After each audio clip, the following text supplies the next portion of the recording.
Geico's motorcycle expertise gives me the coverage I need, like 24/7 claims. I'm on cloud 9. Disclaimer, clouds are wholly unable to support the weight of an adult human. What's happening? Furthermore, clouds are not numbered. Even if you procured a jetpack and searched, you'd find no cloud numbered 9. However, at that altitude, you'd likely befriend a flock of migrating snow geese. Geese? Who'd encourage you to leave your 24/7 Geico motorcycle claims insurance behind, as they would take you in and even share their dinner of crickets and clovers with you. Ew. Geico assumes no liability for any indigestion that may occur from a clover cricket dinner. Geico. Expertise for your motorcycle. What you're hearing is Hardie Fiber Cement Siding living up to its reputation as the siding that helps resist weather damage, no matter what Mother Nature throws its way. James Hardie knows how important a reputation is, especially when you're a home builder. That's why Hardie products withstand the elements better than wood-based siding, with styles to match their strength. Because when home builders work with us, we deliver our best so they can look their best. Protect your reputation with exterior products by James Hardie. Every year, thousands of families are torn apart by the disappearance or murder of a loved one. AdvocacyCon, a groundbreaking conference dedicated to the advocacy for missing and murdered victims and their families. We bring together experts, nonprofit organizations, and the families to create a unified front in the fight for justice. Our workshops cover topics such as legal support, media engagement, and mental health resources. Visit our website to learn more. AdvocacyCon, empowering families, fighting for justice. To listen ad-free, visit cinspod.co/subscribe. Starting at $2.99 a month, you'll also get access to our exclusive bonus content episodes when you join through Patreon or Apple subscriptions. Thanks for supporting the show. Ron Rudin had the true Golden West pioneer spirit. Came to Las Vegas in the late 1950s and, like many others, saw a valley full of potential. Ron was a self-made millionaire with a signature style and a love of Cadillacs, but it was no secret that he was gripped by paranoia, living behind high walls, barbed wire, and bulletproof glass. When Ron married Margaret Rudin in 1987, it was the fifth marriage for both of them. As their lives merged, their relationship proved to be complicated and at times violent. When Ron vanished just days before Christmas in 1994, the circumstances surrounding his disappearance raised unsettling questions. Was this the result of his growing paranoia, or was there something more sinister at play? What really happened on that December night?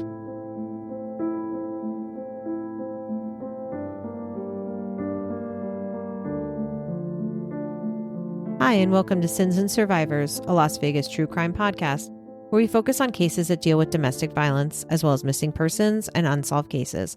I'm your host, Sean. And I'm your co-host, John. Last season, we shared the stories of the 6 wives of Thomas Randolph. Randolph is known as the Black Widower because 4 of his 6 wives are dead, with 3 of them dying under suspicious circumstances. He was ultimately convicted of the murder of his 6th wife, Sharon, and is currently in prison serving a life sentence in Lovelock, a rural town in northern part of Nevada. There's a lot more to the story, and you can listen by visiting cinspod.co/blackwidower. Over the next few episodes, we are going to bring you the story of Ron Rudin and his 5th wife, Margaret Rudin, who became known as the Black Widow. December of 2024 marked 30 years since Ron disappeared, and the facts of the case and what transpired over the past 3 decades may shock you, confuse you, or anger you. There is no way we could have fit all of the details of this case into one episode, and we want to thank Elizabeth Atwood for her assistance in researching this case with all its unbelievable twists. This is one of the most notorious murders in Las Vegas history, and there's no question that the circumstances of Ron's disappearance and the circus of a trial that followed attracted the attention of the true crime world. There was a TV movie on the Oxygen Network called Snapped, Margaret Rudin, a CBS 48 Hours mystery episode called Murder in Las Vegas, Did She Do It?, and episodes on Investigation Discovery and Forensic Files. The trial itself was covered in full on Court TV as The Black Widow Murder Trial. Several books were written about Margaret and Ron, including If I Die by Michael Fleeman, and we appreciate his research into the Rudins. Ron Rudin wasn't born in Las Vegas, but he made his life and fortune here. He was born on November 14th, 1930, in Chicago, Illinois. He was the only child of Roy, who worked as a chemical company executive, and Stella, who was a stay-at-home mom. Tragically, Ron's father passed away when he was only 10. He was very close to his mom, a bond that lasted well into his adulthood. Ron joined ROTC, the Reserve Officer Training Corps, as a young man, as well as the Illinois National Guard, reportedly as a way for him to avoid being drafted into the Korean War, which was fought in the early 1950s. He was enlisted to fight overseas anyway, and when he returned to the U.S., he moved to Las Vegas to start his career as a real estate mogul. According to Las Vegas Review-Journal records, Ron Rudin had his own real estate company in Las Vegas as early as 1959, posting classified ads for starter homes and handyman's dreams around Las Vegas. He also began purchasing homes to rehab and resell himself, including a 2-bedroom home for himself in 1965 in a community called Alpine Place, which was located at Charleston and Decatur. As the construction industry boomed in Las Vegas in the 1980s and 90s, he quickly became a success in the industry and a powerful figure within the community. The Las Vegas Review-Journal reported that in 1994, Ron's fortune was estimated to be $10 million, or about $22 million today. Ron was known to be a workaholic and meticulous and punctual due to his military experience, but was also reported to be paranoid and obsessed with security.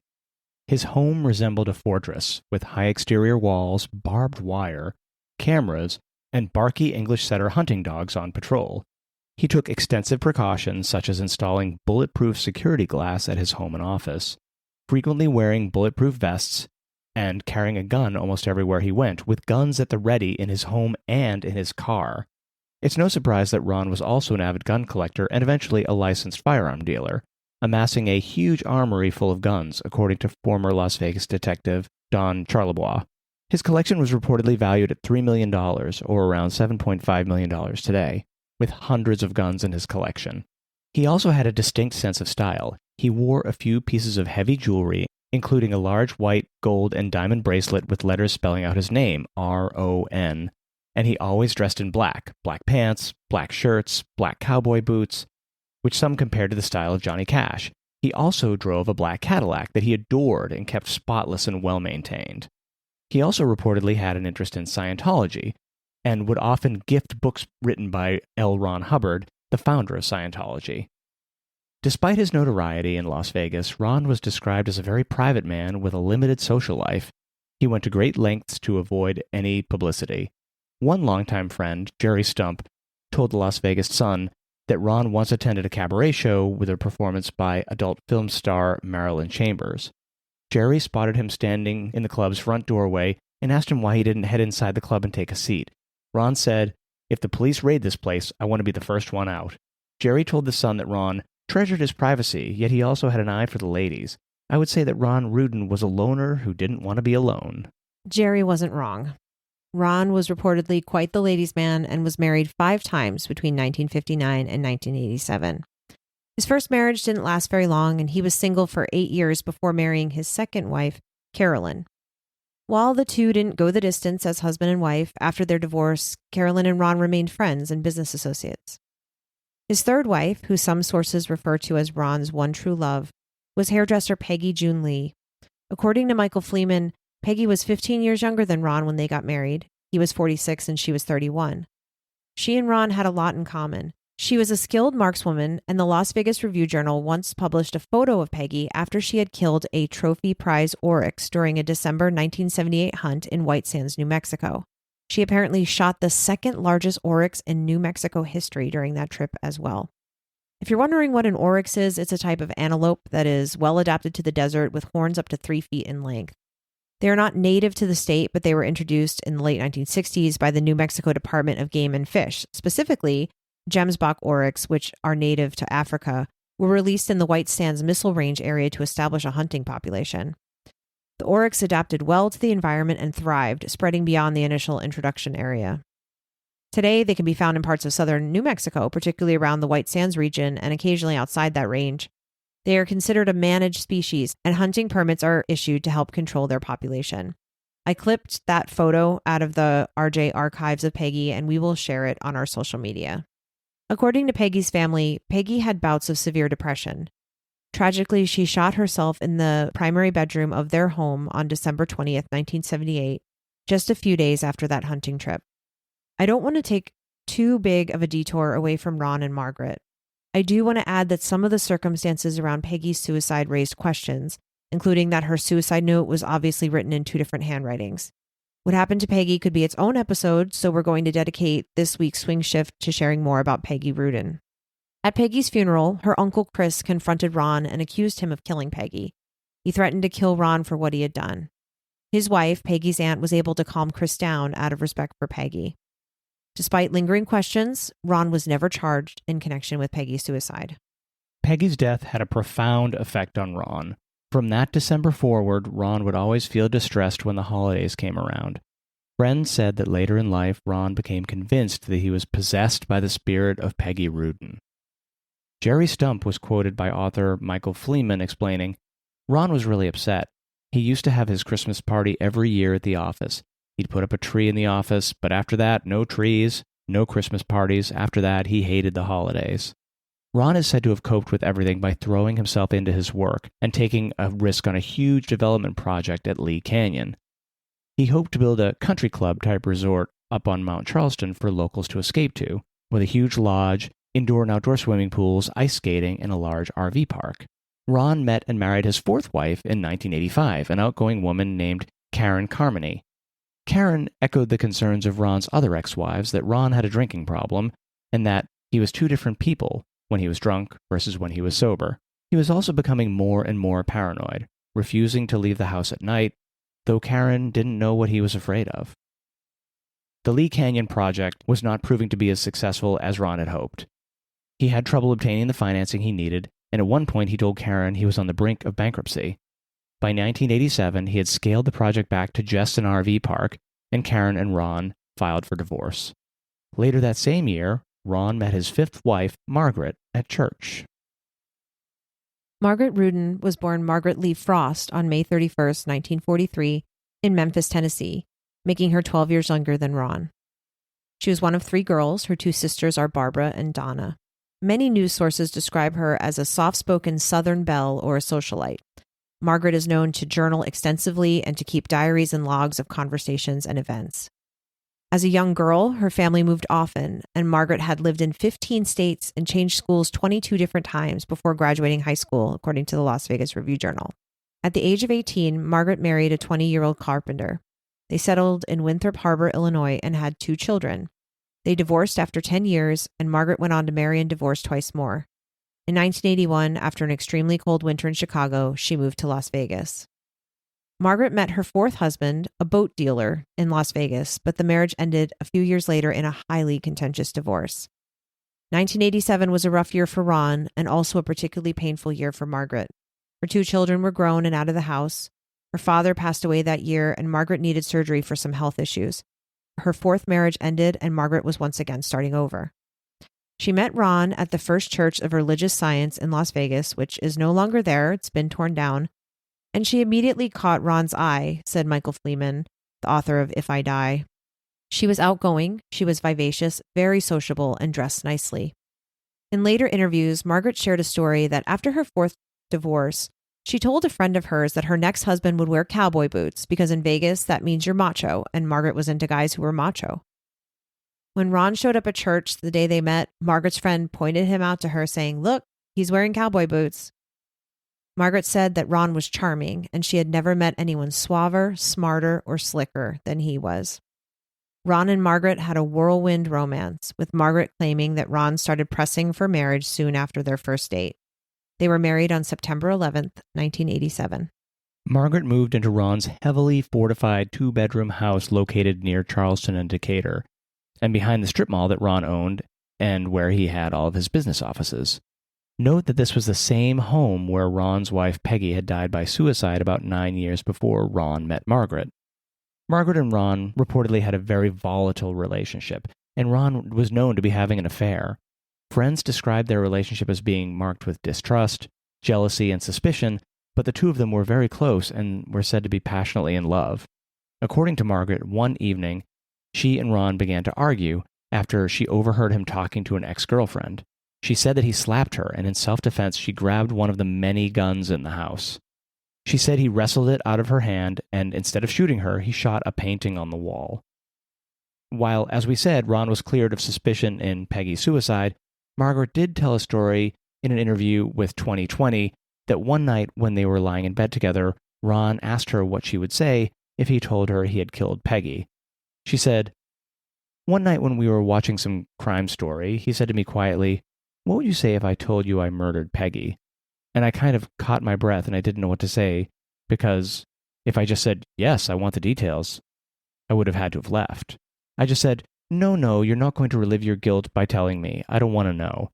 Margaret said that the two of them never spoke of it again." Margaret described their marriage as a roller coaster, with Ron seeing other women but also professing his undying love for her. Margaret also observed that Ron would behave differently when he had too much to drink. In 1988, Ron filed for divorce from Margaret, and Margaret packed up her belongings and moved out of the house. A few months later, the two started reconciling and ended up getting back together before the divorce was finalized in the court. The two of them continued to have fights and make up, on again, off again. According to Margaret's sister, Donna Cantrell, Margaret would often complain that Ron was stingy, and it is said that Ron kept Margaret on an allowance and did not allow her to access his bank accounts. Margaret had a job at an antique store, but she dreamed of opening her own business. According to their friends, their fights got worse. Margaret recounted a story to the press where Ron hit her during a fight. She was bleeding, but the cops took them both away in separate patrol cars to spend the night in jail. Margaret blamed Ron's drinking for their nearly constant fighting, explaining that he would get angry and throw things. Since the relationship was so toxic and Margaret was so obviously unhappy, her sister Donna suggested she get a divorce from Ron and move on. According to Donna, Margaret explained that Ron was not in good health and that she thought she would wait. Donna and others interpreted this to mean that Margaret hoped he would die from his poor health, essentially that she wished he was dead.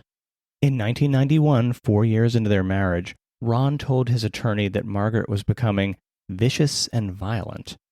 Without naming her specifically, Ron executed a secret directive to the trustees of his estate that they take extraordinary steps to investigate the cause of his death if he died by violent means.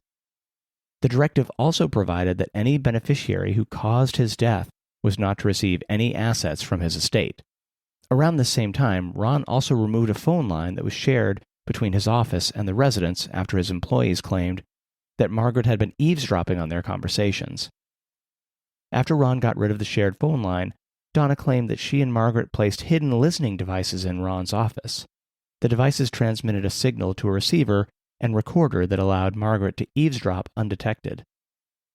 In 1994, with the aid of these devices, Margaret discovered that Ron was involved in an affair with a woman named Sue Lyles, who was also a former employee of his.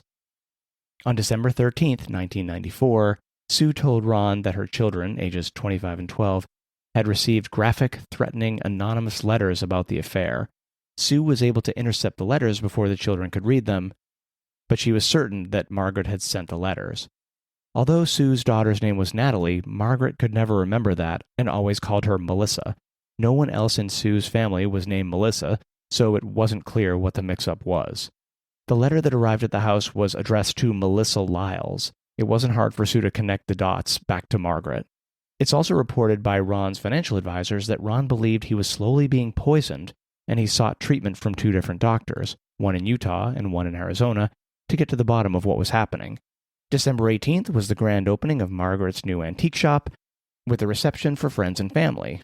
Ron attended the grand opening very briefly, which was not a surprise given the state of their relationship, but it's disheartening and confusing given how much funding he had invested in getting the business off the ground. Amounts reported in the press ranged from $30,000 to $100,000. On the morning of December 19, 1994, Ron didn't show up for work at the realty office, which was very out of character for him. So much so that friends, family, and employees were immediately concerned. One of Ron's employees tried calling his home but received no answer. The next day, his employees went to a Las Vegas Metro police station to report Ron missing. According to court documents, a police officer contacted Margaret to inform her and let her know that Metro would accept the report made by the 2 employees unless Margaret planned to make her own report. Margaret explained that she tried to report her husband missing the day before, but she was told to call back if he was still missing after 48 hours. Margaret told police that she last saw her husband at the grand opening of her new antique store. She returned home from the opening around 2 a.m. to find her husband's car missing and the burglar alarms turned off. Although she thought it was strange, she was exhausted from the day, so she went to bed. Margaret later explained that Ron was still attempting to develop an RV park in Lee Canyon. Few people knew this, but he was planning to sell off a large parcel of the property, and the deal was scheduled to go through on the 19th. She said she thought that he might have gone up to the property to spend the night in his trailer as a way to say goodbye to it.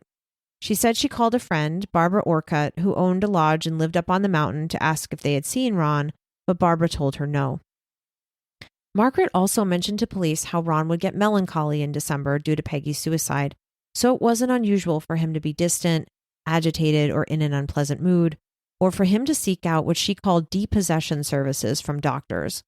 Officers did not ask Margaret for additional details on the depossession services, but I am guessing she means some kind of spiritual healing or exorcism. On December 22nd, officers went to the Rudin house to perform what they called a cursory check, with Margaret's permission. They looked in the bedrooms, under Ron and Margaret's bed, and in the closets, performing a basic search looking for any signs of violence. They noted a large glamour shot of Margaret hanging over the bed in their bedroom and commented on Ron's large arsenal of guns and other weapons at the house. They searched the yard and the shed outside the property, but found no sign of Ron or any clues about where he may have gone. On December 23, 1994, Ron's car was discovered parked in an alley behind the Crazy Horse 2 saloon in Las Vegas. We've mentioned the Crazy Horse 2 before on this podcast. It was a strip club located just west of the Strip. It went out of business years ago and was demolished in 2022. According to Ron's second wife and his girlfriend Sue, Ron was not known to visit the Crazy Horse or places like it. As we mentioned, Ron didn't like to go out at night, and his friends seemed to think he was a bit too old for that kind of late-night activity at age 64. He was the kind of guy who went home after work, ate dinner, and went to bed. Rick Rizzolo, owner of the Crazy Horse, posted Ron's picture, but none of the staff members recognized him. Rick said he knew the regulars in the club, and Ron was not one of them. Ron's car was locked, and police discovered 2 sets of keys to the vehicle inside. It appeared that the car had been there for a few days, and it was dusty from a recent rainstorm. The police also noted that a significant amount of mud and dirt had been tracked onto all of the floorboards in the car. This fact would raise the suspicion of Ron's friends, as he was known for being neat and for treating his beloved Cadillac as his baby. He also didn't have a habit of backing the car into parking spaces, so that stuck out to them as odd because the car was found backed in. When officers searched the car, they didn't find any of Ron's guns that he was known to keep in the caddy. At least none were mentioned in any of the records that we had access to. According to author Michael Fleeman, in the backseat there were some articles of clothing, a tan jacket size 46, a long-sleeve blue shirt size 34-35, and a pair of black pants with no tag. Although fingerprints were also found, none belonged to Ron, and there were no clues in the car as to where Ron might be. According to friends and family, Margaret went through the motions that Christmas. Metro continued to post bulletins about Ron and hoped someone would come forward with tips as to his whereabouts. They began investigating, asking his business associates, tenants, neighbors, and friends when they had last seen Ron. Due to his disappearance, Margaret was struggling financially. Without Ron here to manage his assets and accounts, she didn't have access to any cash for her personal expenses or to keep the antique store running. It's reported that she started to sell off pieces of furniture or jewelry to make ends meet. Over the next few weeks, there was no trace of Ron. He never used an ATM, didn't cash any checks. He never returned to the Crazy Horse 2 in search of his car, and he hadn't called his wife or anyone else in his circle. Metro detectives began to fear the worst. We hate to leave you all on such a cliffhanger, but there's so much to this story that we're going to be covering it over 3 episodes. We will pick it up next week with the new evidence found in a rural community known as Nelson's Landing and the extensive investigation that followed. As we mentioned earlier, this week's Swing Shift episode is going to be an in-depth look at Ron's third wife, Peggy's apparent death by suicide. There are some details that we will discuss that will be significant as we get to the investigation in a bit more detail. If you're not yet a subscriber to our premium content, you can subscribe on our Patreon or on Apple Podcasts subscriptions for just $3 a month. Visit sinspod.co/subscribe for more info on that. Also, make sure you've liked and followed Sins and Survivors on whatever platform you're listening to so you get the notice when Part 2 is released. As always, we thank you for listening and we remind you that what happens here happens everywhere.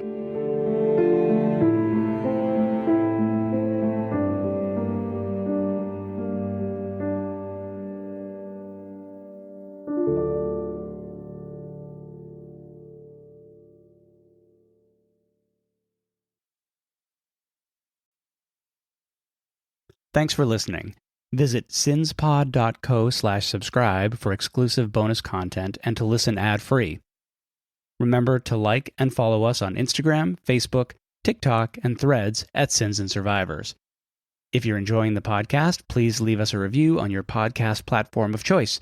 You can contact us at questions@sinsandsurvivors.com. If you or someone you know is affected by domestic violence or needs support, please reach out to local resources or the National Domestic Violence Hotline. A list of resources is available on our website, sinsandsurvivors.com. Sins and Survivors, a Las Vegas true crime podcast, is researched, written, and produced by your hosts, Sean and John. The information shared in this podcast is accurate at the time of recording.